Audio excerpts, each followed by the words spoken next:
പേര്. പാലക്കാട് ഒറ്റപ്പാലത്ത് യുവതിയെയും 2 കുട്ടികളെയും കാണാനില്ലെന്ന് പരാതി. ഒറ്റപ്പാലം സ്വദേശിനിയായ ബാസില, മക്കളായ റബിയുൽ ഗസി, ഗനീം നാഷ് എന്നിവരെയാണ് കാണാതായിരിക്കുന്നത്. ഇവർ ഷൊർണൂർ റെയിൽവേ സ്റ്റേഷനിലെത്തിയ ഇതിന്റെ CCTV ദൃശ്യങ്ങൾ പുറത്തുവന്നു. ഇന്നലെ 2 മണിക്ക് വീട്ടിൽ നിന്ന് ഇറങ്ങിയതാണ്. അതായത് അവളുടെ സ്വന്തം വീട്ടിൽ, ഞാൻ ആങ്ങളെയാണ്, സ്വന്തം വീട്ടിൽ നിന്ന് ഇറങ്ങി ഭർത്താവിൻ്റെ വീട്ടിലേക്ക് പോവാണെന്ന് പറഞ്ഞിട്ട് ഒരു 2 മണിക്ക് ഒറ്റപ്പാലം ടൗണിൽ വന്ന് ഇറങ്ങി. അതിനുശേഷം എന്തായിട്ടുണ്ട് എന്നുള്ളത് അറിയില്ല. പിന്നെ ഒരു 4:15 മെസ്സേജ് വരികയാണ് ഭർത്താവിൻ്റെ ഫോണിലേക്ക്, അങ്ങോട്ട് തരുന്നില്ല എന്ന് പറഞ്ഞിട്ട്. 2 കുട്ടികളുണ്ട് കൂടെ, 7 വയസ്സായിട്ടുള്ളൊരു ആൺകുട്ടിയുണ്ട്, 2 വയസ്സായിട്ടുള്ള ഒരു ആൺകുട്ടിയുണ്ട്. അവർ 2 പേരും പാടും. പിന്നെ വോയിസ് മെസ്സേജിൽ ഞങ്ങൾക്കൊരു ഒരു തുമ്പ് കിട്ടിയെന്ന് വെച്ച് കഴിഞ്ഞാൽ ഒരു റെയിൽവേൻ്റെ ഒരു സൗണ്ട് കേട്ടിട്ട്, അതായത് നമുക്കൊരു അനൗൺസ്മെൻറ്റിൻ്റെ ഒരു സ്റ്റാർട്ടിങ്, അത് വെച്ചിട്ട് നമ്മൾ റെയിൽവേ സ്റ്റേഷൻ പരിസരം അങ്ങനെയൊക്കെ റെയിൽവേക്കാരോടൊക്കെ പോയി പറഞ്ഞ് അവരുടെ ഗ്രൂപ്പുകളിൽ ഷെയർ ചെയ്തു. അതിനുശേഷം ഞങ്ങളൊരു 6 മണിക്ക് ഒറ്റപ്പാലം പോലീസ് സ്റ്റേഷനിൽ നിന്നിട്ട് ഒരു 9:30 മണിയാകുമ്പോഴത്തേനാണ് അവർ കേസ് എടുത്തത്. കേസ് എഴുതി, അവിടെ ആളില്ല, വനിതാ പോലീസില്ല, സ്റ്റേറ്റ്മെൻറ്റ് എടുക്കാൻ ആളില്ല, ആ 3-4 പേരുള്ളൂ. അവരെന്നെ തമ്മിൽ യുദ്ധമാണ് അവിടെ. അപ്പോൾ അതൊക്കെ കഴിഞ്ഞ് ഞങ്ങൾക്കൊരു ആശ്വാസം കിട്ടുന്നത് അവർക്ക് ആ എഴുതി കൊടുത്തതിന് ശേഷം 9:30 മണി കഴിഞ്ഞത് കഴിഞ്ഞപ്പോഴത്തേനും. അതിനുശേഷം നമ്മൾ ഈ റെയിൽവേൻ്റെ ഒരു ഉറക്കമില്ലാതായിട്ട് റെയിൽവേൻ്റെ ഒരു ഇത് വെച്ചിട്ട് നമ്മൾ ആ റെയിൽവേ സ്റ്റേഷൻ പരിസരങ്ങൾ, ഷൊർണൂർ റെയിൽവേ സ്റ്റേഷൻ, അതാണ് വലിയ ഹബ്ബ്.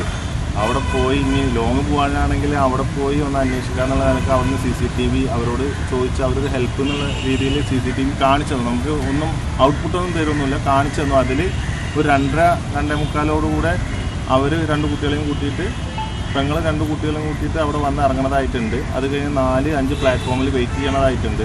അതിന് ശേഷം നമ്മളൊരു കോയമ്പത്തൂർ പാസഞ്ചറും അതേപോലെ ഇൻ്റർസിറ്റിയും പാടെ വന്ന് നിൽക്കുന്ന ആ ഒരു ഗ്യാപ്പിൽ അവരെ കാണുന്നില്ല. ആ ഗ്യാപ്പിൽ പിന്നെ അവിടുന്ന് കാലിയാണ്, റെയിൽവേ പ്ലാറ്റ്ഫോം കാലിയാണ്. അത്രയാണ് അറിയുള്ളൂ. അത് വെച്ചിട്ട് അത് പ്രകാരം അത് അറിഞ്ഞപ്പോഴത്തേക്കും രാവിലെ 6 മണിയായി. നമ്മൾ ഇന്ന് രാവിലെ 6 മണിയായി. അപ്പോൾ അത് വെച്ചിട്ട് ഞങ്ങളിങ്ങനെ പോണ വഴിയാണ് കോയമ്പത്തൂർ എന്നുള്ള നിലക്ക് അങ്ങനെ പോയിക്കൊണ്ടിരിക്കുന്ന വഴിയാണ്. പ്രശ്നങ്ങൾ നിലവിലൊന്നും കാര്യമായിട്ടൊന്നും അറിഞ്ഞിട്ടില്ല, ഒന്നും ഇല്ല എന്നുള്ളതാണ്. കാരണം നമ്മുടെ ഇടപെടേണ്ട പ്രശ്നങ്ങളൊന്നും ഇതുവരെ ഉണ്ടായിട്ടില്ല. ഇനി എന്നാൽ അവരെ കണ്ടുകിട്ടിയിട്ട് ചോദ്യം ചെയ്താലേ അറിയുള്ളൂ, ചോദിച്ചു കഴിഞ്ഞാലേ അറിയുള്ളൂ. ഷംന വിവരങ്ങളുമായി ചേരും. ഷംന, ഇന്നലെ ഉച്ചയ്ക്ക് 2 മണി മുതൽ ഒറ്റപ്പാലത്ത് നിന്നുമെന്നാണ് നമുക്ക് അതിൽ കാണാൻ സാധിക്കുന്നത്.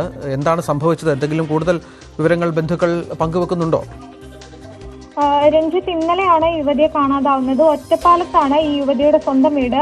ഈ ഭർത്താവിന്റെ വീട് പട്ടാമ്പിയിലാണ്. ഈ പട്ടാമ്പിയിൽ നിന്ന് ഒറ്റപ്പാലത്തേക്ക് വന്നതായിരുന്നു, പക്ഷെ പിന്നീടാണ് കാണാതാവുന്നത്. ഷൊർണൂരിൽ നിന്ന് ഈ യുവതിയുടെ CCTV ദൃശ്യങ്ങൾ ലഭിച്ചിട്ടുണ്ട്, ഷൊർണൂർ റെയിൽവേ സ്റ്റേഷനിൽ നിന്ന്. അതേസമയം പ്ലാറ്റ്ഫോമിൽ കാത്തു നിൽക്കുന്നുണ്ട്. അവിടെ ആ സമയത്തുണ്ടായിരുന്നത് കോയമ്പത്തൂർ ഭാഗത്തേക്ക് പോകുന്ന ട്രെയിനുകളായിരുന്നു. അതുകൊണ്ട് തന്നെ ഈ യുവതി കോയമ്പത്തൂർ ഭാഗത്തേക്ക് പോയതാകാം എന്നൊരു നിഗമനത്തിലാണ് ഇപ്പോൾ ഉള്ളത്. അപ്പോൾ പരമായി മറ്റു പ്രശ്നങ്ങളോ വഴക്കുകളോ ഒന്നും ഉണ്ടായിരുന്നില്ല. അതുകൊണ്ട് തന്നെ അങ്ങനെയുള്ള ഒരു സാഹചര്യമോ സംശയമോ ഒന്നും ആർക്കുമില്ല. പക്ഷെ അതേസമയം യുവതി മക്കളുമായി കോയമ്പത്തൂരിലേക്ക് പോയി എന്ന ഒരു സംശയത്തിലേക്കാണ് ഇപ്പോൾ കാര്യങ്ങൾ എത്തുന്നത്.